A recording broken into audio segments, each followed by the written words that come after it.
Pois é, gente, o avanço da tecnologia e a complexidade das transações digitais trouxeram novos desafios para a segurança pública e para a saúde do mercado financeiro no país. O Brasil se vê diante de uma estrutura cada vez mais sofisticada de lavagem de dinheiro e ocultação de bens, o que coloca em xeque a eficácia dos nossos mecanismos de controle e fiscalização. Para a gente entender se as nossas instituições estão um passo à frente ou se estão só reagindo aos movimentos dessas organizações, a gente está recebendo hoje a advogada criminalista, doutora Ana Beatriz Krasovich. Seja muito bem-vinda, doutora. Obrigada, Camila. Boa noite, Germano. Bem-vindo, doutora. Agora sim, oficialmente, né? A gente já quebrou aqui o nosso protocolo. Já deu um spoiler, né? Exatamente. Vai falar o resto da missa. Mas agora a gente vai falar justamente sobre esse assunto, porque, doutora Ana, o crime organizado migrou de uma atuação exclusivamente territorial para uma operação altamente capitalizada dentro das instituições financeiras, né? A gente vê hoje as operações contra o crime organizado acontecendo em plena Faria Lima, que é o centro do mercado financeiro. Na sua avaliação, onde está o gargalo mais crítico? É na falta de legislação específica ou na incapacidade técnica de rastreio de novas modalidades de ativos digitais? Muito está se falando dessa brecha que existe no direito regulatório dos bancos e está se levando a culpa extremamente para esse lado. Mas o que acontece é que quando a gente fala de brecha na legislação, é porque é um fato novo que está acontecendo e a legislação ela não implementou isso ainda para as normas da nossa sociedade, né? Então, inclusive, até indo para um lado bem técnico, no direito, quando a gente tem a criação de uma lei, a gente aplica um princípio que é a teológica funcional, que é quando a sociedade, uma conduta da sociedade exige aquela norma dentro da nossa legislação. Então, quando a gente fala em brecha, é justamente porque é uma conduta nova. E com a implementação de banco digital, instituições de pagamentos, que veio de fato para vir uma facilidade para toda uma população, para todo mundo ter esse acesso com a abertura de conta e poder ter uma conta em banco, seja instituição de pagamento, banco digital, ela também possibilitou que esses agentes usufruíssem desses benefícios que veio para tirar esse processo burocrático mesmo, né? Que antigamente a gente tinha que ir até o banco, comprovar renda, comprovar que tinha um endereço, uma residência fixa, e hoje em dia não, bastava, quando implementou-se essa questão digital, bastava a cópia de um documento e todo mundo conseguia proceder com a abertura da conta. O que veio para facilitar com toda essa população, mas os agentes, quando eles querem, eles aproveitam desses benefícios. O que veio até que essa questão do próprio Banco Central. O Banco Central, aproveitando dessas novas formas digitais, também começou a implementar novas modalidades de transação. A gente pode até citar o exemplo do Pix. Sim. O Pix, hoje, é muito complexo de quando você está no meio de uma investigação, você conseguiu ter os dados cadastrais de quem fez aquela transação.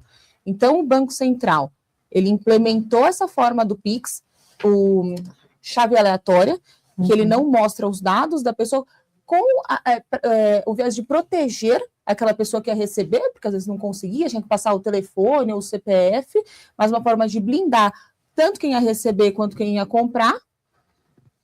Implementou a chave Pix, o aleatório, né, que são aqueles 32 caracteres que são indecifráveis. Então, hoje, numa investigação, porque os agentes começaram a fazer essas transações, diversas transações, ou seja, muito complexo você achar, imagina, você ter que oficiar cada banco, cada instituição de pagamento que hoje você não consegue acessar fisicamente, não é um investigador ou um agente policial bater na porta da agência, ele tem que mandar um ofício para um banco digital, receber esse retorno, minimamente dos dados cadastrais de quem pode estar por trás de uma investigação e acaba desorganizando o que poderia facilitar. Então, assim, a gente tem que pensar que hoje a lei ela tem que, sim, se modernizar, mas também não dá para culpá-la. Porque também é muito difícil você antecipar um problema que pode chegar, né? A gente vê que hoje a criminalidade ela está vários passos à frente de um monte de questões. Então é isso, cria-se uma solução para simplificar a vida das pessoas e, de repente, eles aproveitam essa brecha. Exatamente. Não é simples também pensar lá na frente. Agora, muito se fala sobre a responsabilidade dos bancos na prevenção à lavagem de dinheiro, mas o surgimento das fintechs e dos bancos digitais mudou muito o ritmo dessa vigilância, né? Como conciliar essa desburocratização do acesso ao crédito com esse rigor necessário para impedir que essas contas sejam usadas como entrepostos para o dinheiro ilícito? Porque eu sei que você falou da dificuldade, mas está bom. estamos com esse problema. Como que a gente pode fazer para pensar no futuro e para estar um passo à frente da criminalidade? Eu acredito que ainda vai demorar bastante para esses bancos digitais, essas fintechs, elas conseguirem acompanhar o ritmo desses agentes, então, porque não é tão simples quanto parece, né? A exigência de diversas documentações, como é que você vai negar através de um CPF que pode ser suspeito, como é que você vai negar a abertura de uma conta? Né? Quais documentações vão se exigir? Será que a gente vai ter que voltar para como era, que antigamente a gente ia na agência, levava toda essa documentação, comprovava o endereço para a pessoa ser localizada? O que também não é nem viável mais hoje em dia, porque assim, eu fico pensando, por exemplo, eu não piso num banco há anos.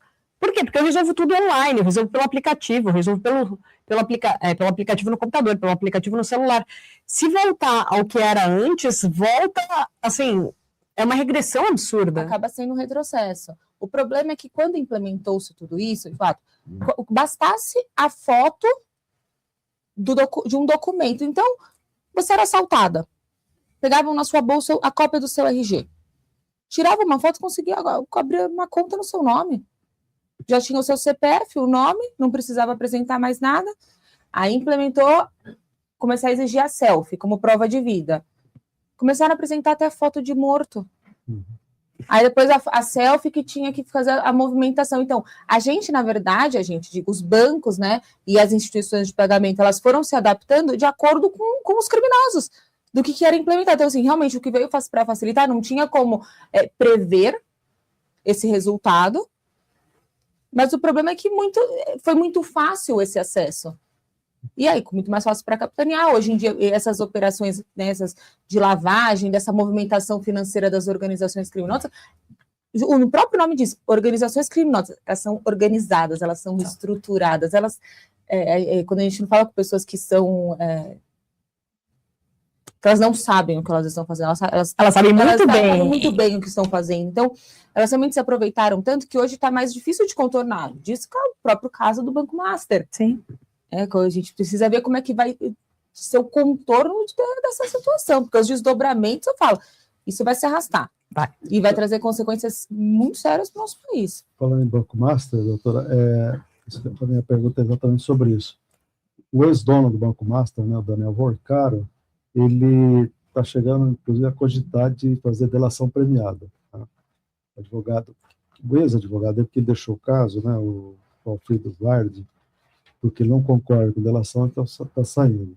Mas o Vorcaro está querendo mesmo fazer delação, estaria querendo, e se ele fizer isso, vai cair a República inteira, porque não só o contato dele era com o governador Ibanez, mas ele tem contatos, que ele foi 4 vezes no Planalto, Palácio Planalto durante essa crise, até o ministro da Casa Civil confirmou que esteve lá, fora da agenda, e tem muito político, muita gente envolvida com ele, diz que tem uma casa em Trancoso que ele faz grandes festas, que filmaria lá, né, os ministros que vão lá, que estariam na mão dele, dizem tudo isso, né, e a imprensa está dando.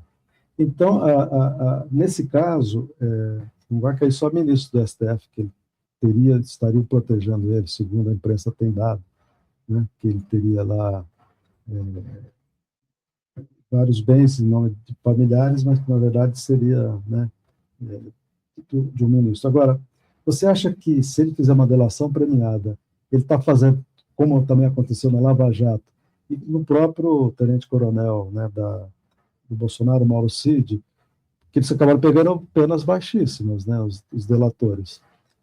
Você acha que com uma delação ele pode visar sair do impune desse crime todo, que foi um crime, né, foram bilhões fraudados, né? Você acha que ele pode cair nessa delação para se livrar totalmente de uma punição? Eu vou te falar porque eu acho que nesse caso não seria tão, entre aspas, brando quanto nos outros.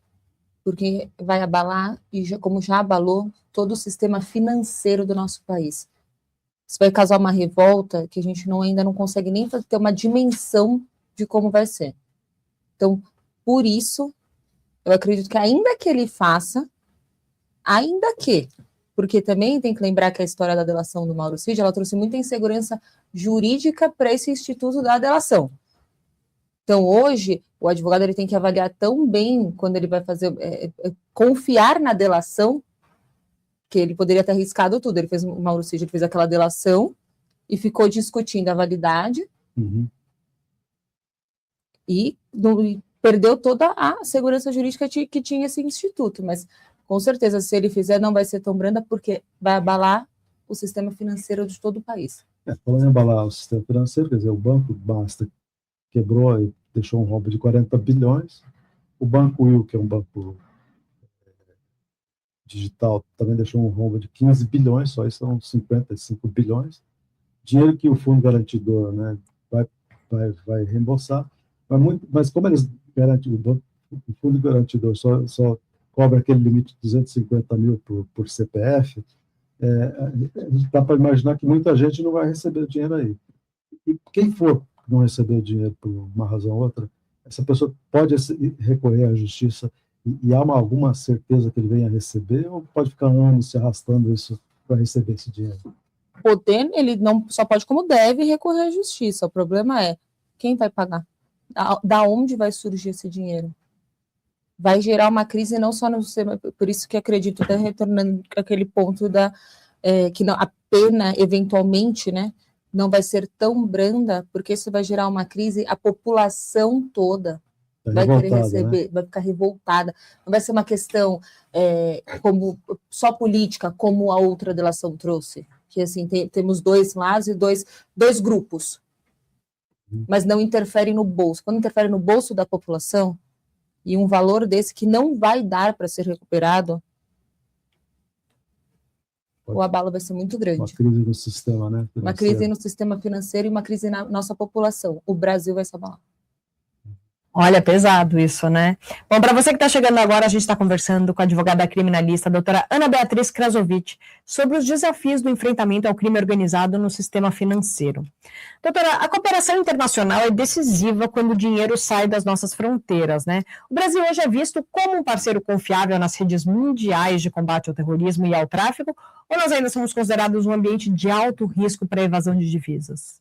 Acredito até que o cenário já se agravou. A gente tá, o nosso cenário para o mundo, para além de todos os escândalos que nós tivemos em 2025, com essa questão do Banco Master, como que vai confiar num país quebrado? É tão triste falar isso, né? Verbalizar. Triste, é muito triste, porque eu falo, o Brasil tem tudo para dar certo. Mas cada crise, né? Cada operação que envolve pessoas que, na verdade, deviam ser a segurança do nosso país, a segurança da nossa população. Então, ora escândalo na política, ora escândalo na Suprema Corte. Quando a gente falava em Suprema Corte, né? Até muitos anos atrás, mas quando eu estava na faculdade ainda, nossa, a gente tinha aquela impressão, né, de que, nossa, você vai para Brasília, você vai recorrer, não, você vai no Tribunal de Justiça. Assim, qual é a segurança que a gente tem hoje? É complicado. Agora, no sistema financeiro, uma investigação, por exemplo, criminal, pode destruir a reputação de uma instituição muito antes de qualquer sentença surgir, né, de qualquer sentença judicial. Como que o direito penal moderno deve atuar para punir o crime sem inviabilizar a atividade econômica de empresas que são alvos de investigação, que no final podem até se mostrar infundadas? Sinceramente, acaba sendo impossível. Por quê? Quando a gente começa uma investigação criminal, hoje a nossa lei, ela possibilita diversas medidas cautelares para assegurar, eu vou dizer assegurar a investigação, mas que o bloqueio de bens, ainda que antecipadamente, mesmo que não tenha uma sentença criminal, mas para, eventualmente, se precisar, aquele valor, aquele bem imóvel, está garantido para ressarcir a vítima. Então, hoje em dia, a gente pode, dentro de uma investigação, a polícia, o Poder Judiciário, ele pode, sim, decretar essas medidas para prevenção em eventual condenação. Então, para, eventualmente, realmente ressarcir a vítima, ressarcir o erário.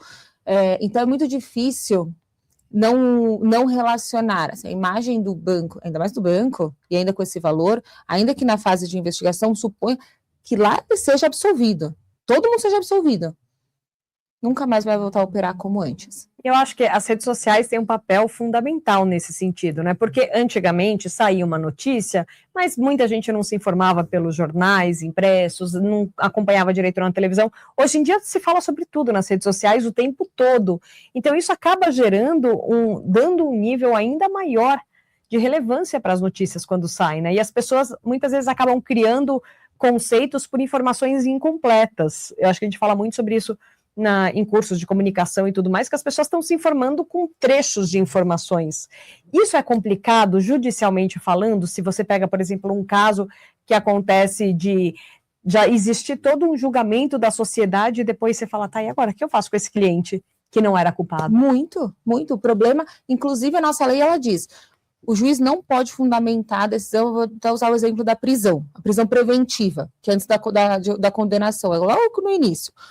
Ele não pode se fundamentar a prisão preventiva no clamor social. E quantas decisões saem tão somente pelo clamor social? Inúmeras.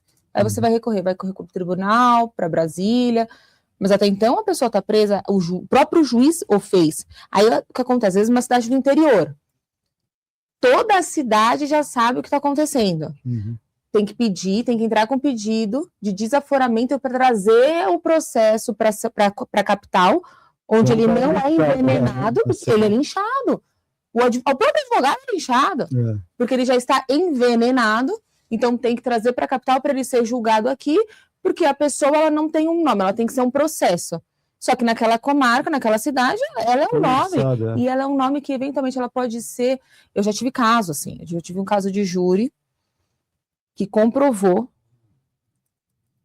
que ela agiu em legítima defesa, mas comprovou mesmo, um caso seríssimo, que ela fez para proteger o filho de 3 anos, essa mulher. Comprovou legítima defesa. Ela você foi condenada. Absolvida no júri, mas ela foi condenada para a vida, à sociedade. Ela morava numa cidade pequena, ela teve que se mudar, tirou o nome, por quê? Porque começou a aparecer na mídia, só que ao invés da pessoa se inteirar, entrar num jornal, ler a matéria na íntegra, que eu falo, você tem que ler, né? Você tem que ler na íntegra, saiba do que você está falando, porque hoje em dia está no Instagram da vida, numa rede social, boca a boca, tem uma foto, né? Aí lê o que não sei quem, não sabemos quem escreveu, aí fala assim, nossa, você viu o que aconteceu? Olha a opinião dessa pessoa. A opinião dessa pessoa torna-se a matéria. Viraliza, né? Em 5 linhas. E quem é a pessoa? Quem que está por trás? Quem que publicou? Deixa eu te falar, doutora, eu queria mudar. Nós estamos falando aqui com a doutora criminalista, advogada criminalista Ana Beatriz Krasovitch, e nós queríamos mudar um pouquinho de assunto, queria falar um pouco de Bolsonaro, porque a questão do financeiro, do crime organizado, a gente já meio que escutou. Queria falar do Bolsonaro, que está sendo julgado agora pela Justiça Militar e deve perder a patente. Ele e outros 4 militares, né, de alto escalão, todos devem perder a patente. Você acha que, se ele perder a farda, ele também pode perder o direito de ter as regalias que ele tem hoje na Papudinha? Tem uma cela de 60 metros quadrados, com direito até massagem, tudo que ele pode ter, ele tem lá, né? Poderia perder esses bens, se ele perder a farda, ele pode Massagem? perder tudo, ele tem direito a massagista, ele tem direito tem academia de ginástica, ele tem tudo. Fisioterapia, não é? Fisioterapia, mas massagem, fisioterapia, vai. Não, Germano, não. Não, fisioterapia é a mesma coisa, pelo amor de Deus. Faz igual, vai. Desculpa a todo fisioterapeuta do mundo, não. Retira a minha massagem. Pelo amor de Deus, não. Exato. Fisioterapia também eu sei como é que é. Bom, você acha que ele deve perder esses privilégios que ele tem lá na cela, se ele perder a farda, Não. a patente? Porque essas benesses dele foram fundamentadas justamente pelo estado de saúde dele. Então, ele dificilmente vai perder. Já a gente refoge desse cenário político e pensa nesse caráter humanitário. Uhum. Agora, e os outros 4 militares? Porque aí você tem lá 3 generais, né? Você tem o Paulo Sérgio, o Heleno, o Braga Neto, além do almirante Garnier. E parece que todos eles podem perder. Aliás, eu li hoje que, exceção do Heleno e do Paulo Sérgio, parece que os ministros militares parece que vão preservá-los. Porque o Heleno já tem mais de 70 e parece que preservariam, não os expulsariam. Agora, nesse caso dos militares, que hoje eles estão alguns deles, o Heleno está em casa, mas a maioria está em unidades militares especiais. Eles podem ir para um presídio comum? Eles podem, contanto que a segurança deles seja preservada. O que acontece hoje eles estão blindados na Papuda, justamente porque é um presídio que recebe político, então eles estão preservados. Mas o Bolsonaro, porque acho que outro estão em outras unidades, né? Acho que o Braga Neto está lá no Rio, tem outro... Eles não podem ficar juntos, mas eles têm que estar com a segurança, a integridade preservada. Eles não podem ir, até pelo cargo que eles já ocuparam, mas isso não é uma questão de foro, de privilégios, nem nada, mas é questão de segurança mesmo do preso. Um policial que é preso, ou o ex-policial que é preso, né? Dizem que o ex-policial ele pode ir para um presídio comum, mas como é que vai colocar ele no presídio comum? Junto com os bandidos que ele prendeu. Exatamente, né? Então o correto é preservando a segurança e integridade física da pessoa, manter num presídio onde ele consiga isso. Bom, vamos voltar ao tema principal que a gente estava falando muito sobre a tecnologia e os crimes digitais. O projeto de lei que discute a regulamentação da inteligência artificial no Brasil pode ser um aliado nesse combate ao crime financeiro, ou o uso dessas ferramentas pelo Estado pode acabar gerando um monitoramento preventivo que coloque em risco a privacidade daquelas pessoas que não cometeram crime nenhum? É uma linha tênue. É complicado, Camila, porque é necessário, se a ideia é justamente preservar, mais uma vez, até voltando no que a gente estava conversando, né, que a lei ela está se aprimorando, e justamente por isso que esse projeto de lei da inteligência artificial está chegando aí para ser aprovado, ela vai acabar respingando em quem não deve nada, né, em quem não tem, que vai, sim, hoje em dia todo mundo já tem acesso também, com a IA, já tem acesso, no momento que você entra aqui no prédio, você faz o seu cadastro, todo mundo já consegue puxar quem você é, com quem você está falando, os seus dados, então isso só era um pouco mais mascarado, mas claro que vai acabar respingando, né, na preservação dos dados de quem não tem nada a ver com isso, mas ela se faz necessária pro combate a essas organizações criminosas que passaram a se infiltrar e atuar dentro dessas fintechs, instituições de pagamentos, bancos digitais. Agora, para a gente encerrar, de que maneira que a educação financeira e o compliance rigoroso nas empresas podem ser a primeira barreira contra essa economia do crime, antes mesmo de o caso virar uma questão policial? Mais uma vez, é difícil, porque o que você pode exigir de alguém que inicialmente vai abrir a conta? Então, preservar, claro, a gente hoje tem uma lista de personas não gratas que o banco pode ter. Então, a esposa de um traficante, ela pode ser barrada porque a pessoa está vinculada casada, né, o cônjuge, ele já respondeu, está preso por tal crime. Mas uma pessoa nova, uma pessoa que não se sabe quem é, que não tem qualquer relação, como que se nega? Mas eu soube hoje que também os políticos, tem muitos políticos que estão numa lista que não conseguem abrir conta, às vezes, no banco digital, por exemplo, que eles são aquelas pessoas não gratas. O banco bancário, o banco tem hoje em dia, mas o banco costuma barrar, inclusive, essas pessoas, porque normalmente o político não consegue explicar direito, porque muitas vezes entra corrupção no meio, e o cara não consegue explicar como é que os bens dele eram X, foram 3 vezes por X, né?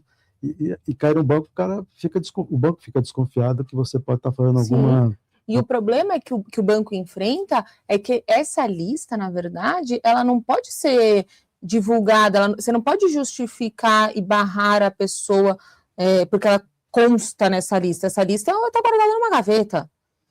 Mas, mais uma vez, para estar nessa lista, você tem que ter alguma relação minimamente indicativa. Agora, e o agente que não tem nada a ver? Então, o que esses criminosos podem começar a fazer?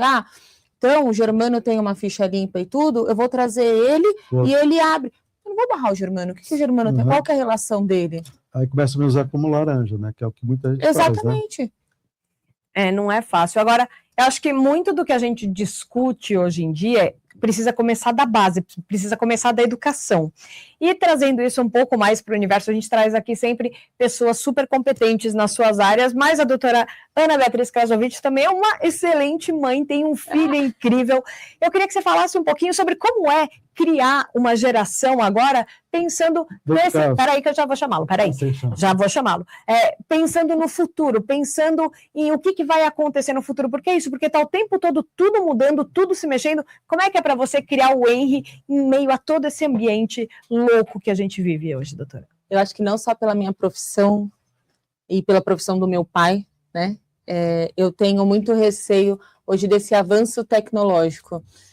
E desse acesso fácil, né? Até estranhamente, como meu filho tem 7 anos, estranhamente ele já tem um conhecimento e um acesso muito fácil à tecnologia, essas plataformas. E eu educo, eu acho que quando você proíbe, quando se tem acesso é mais gostoso, é melhor. Mas eu tento mostrar para ele, sempre conversar, né? E essa história que você está querendo que ele seja jornalista, ele que quer ou você? Não, calma, deixa, calma. Mas eu também posso perguntar, né, doutora? Mas eu mostro muito para ele, assim, eu tento fazer sempre o Henry fazer parte do meu dia. Então, rede social ele não tem claramente, pela idade dele, mas até videogame, que é uma coisa que eu particularmente era bem contra no começo, mas eu falo, né, tá na idade dele, todo mundo já joga, mas eu monitoro, eu observo, eu vejo quem são os amiguinhos dele, quem são os pais, faço questão de estar junto, faço questão de, quando vai na casa de alguém, conhecer os pais, saber quem são, onde mora. Se tem alguma dúvida, eu sempre converso, né? Acho que é muito importante a gente ainda manter algumas tradições de jantar, sentar na mesa, conversar. Se tem alguma dúvida, não já criticar, né? Porque ainda mais nessa idade, quando a gente critica, a criança fica com medo de contar o que está acontecendo. Então, eu sempre tento levar o Henry para esse lado de conversar. E livros, apesar de eu ser advogada, eu sei que eu sou suspeita para falar de livro, mas livros físicos, sabe? Passar mais tempo com a criança automaticamente afasta eles dessa tela excessiva e de coisas que não... Tem muita coisa boa com a internet, mas tem muita coisa ruim. E acompanhar. Assim, tá assistindo a televisão, eu sento com meu filho para assistir. Às vezes eu não quero. Às vezes eu não quero assistir Disney Plus com ele. Mas eu sento e assisto, porque às vezes vai pro seu quarto fazer o quê? Fazer o quê? Com quem? Aonde? O que tá vendo? Já vai entrar no... Vamos pedir pro Henry vir aqui agora, por favor, Henry, vem aqui, ó.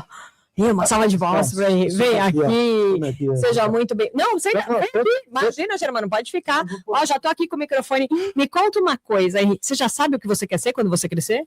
Jornalista. Jornalista? Você vai roubar o meu lugar aqui, é isso? Uhum. Agora, me conta, como é que é para você esse controle da sua mãe, por exemplo, de ficar olhando o que você está assistindo, de não ter redes sociais, de ficar assim no controle do videogame? É tranquilo para você? Eu acho que alguém está com vergonha agora, hein? Pode falar, sim. Ou você assiste sem ela saber? Você assiste alguma coisa sem sua mãe saber? Ela não está ouvindo agora, ó.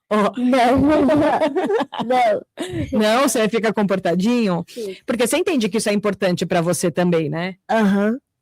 Agora, por que você quer ser jornalista?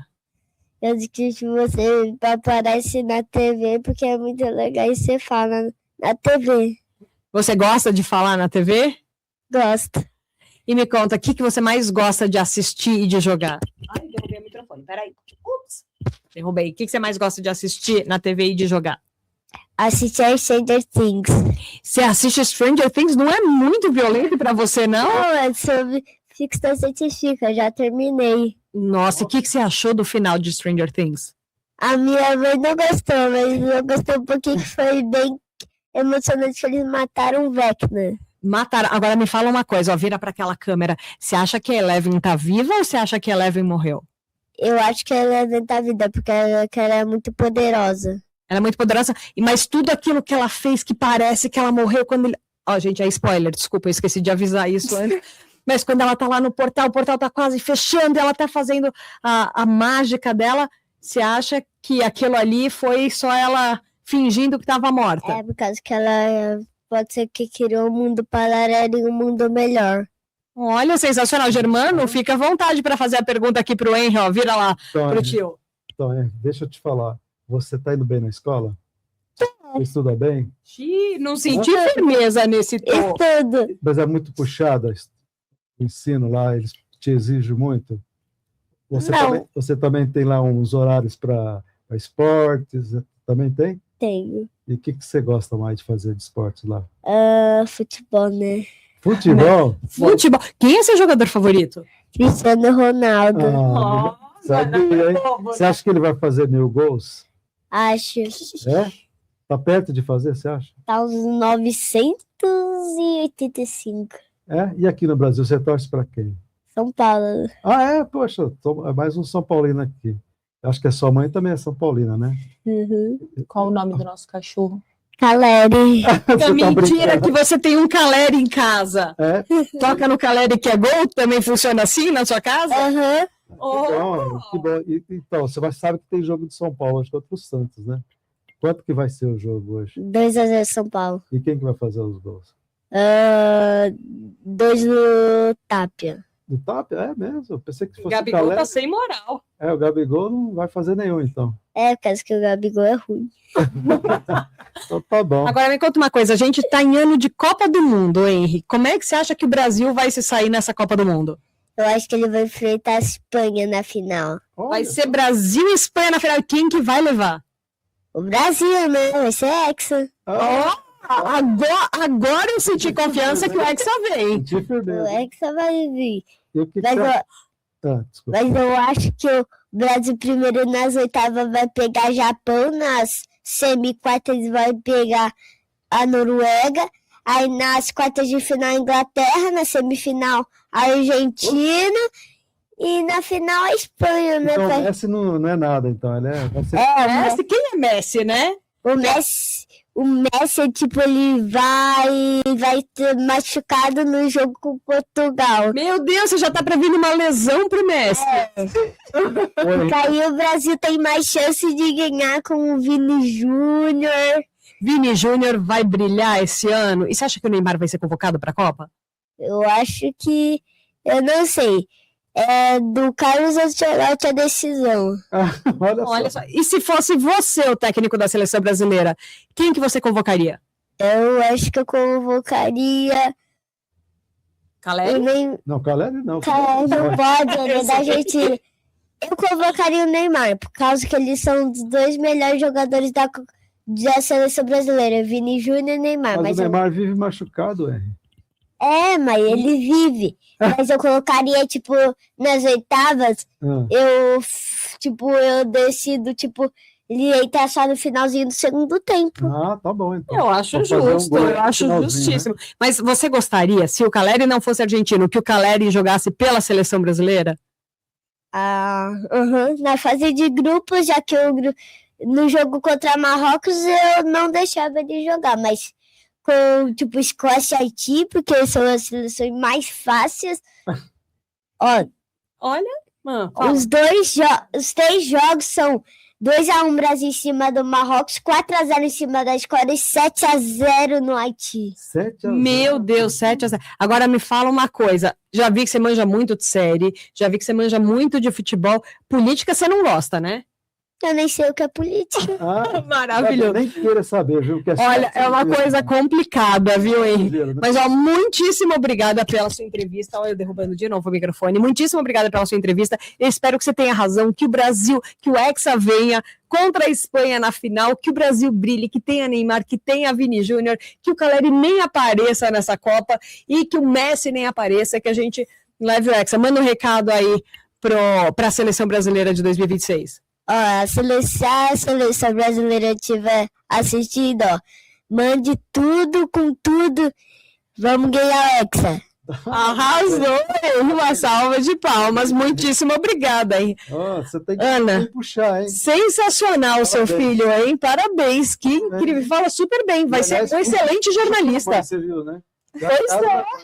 Vai ser um excelente jornalista e já prevejo o Henry jornalista esportivo. Pelo jeito, parece, Olha né? só, Ziribiri, daqui a pouco você sentando aqui.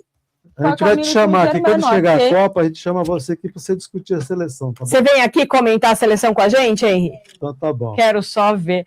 Doutora Ana Beatriz Krasovic, muitíssimo obrigada pela sua participação no BCTV de hoje. Foi ótimo poder entender um pouquinho mais, trazer. Você agregou muito com a sua presença, com vários esclarecimentos. Eu acho que esse é um debate que impacta diretamente na confiança do cidadão nas instituições, né? Então, muitíssimo obrigada pela sua participação hoje e principalmente por trazer o Henry. Muito obrigada a vocês. Obrigado, Uma doutora. delícia estar aqui. Obrigado.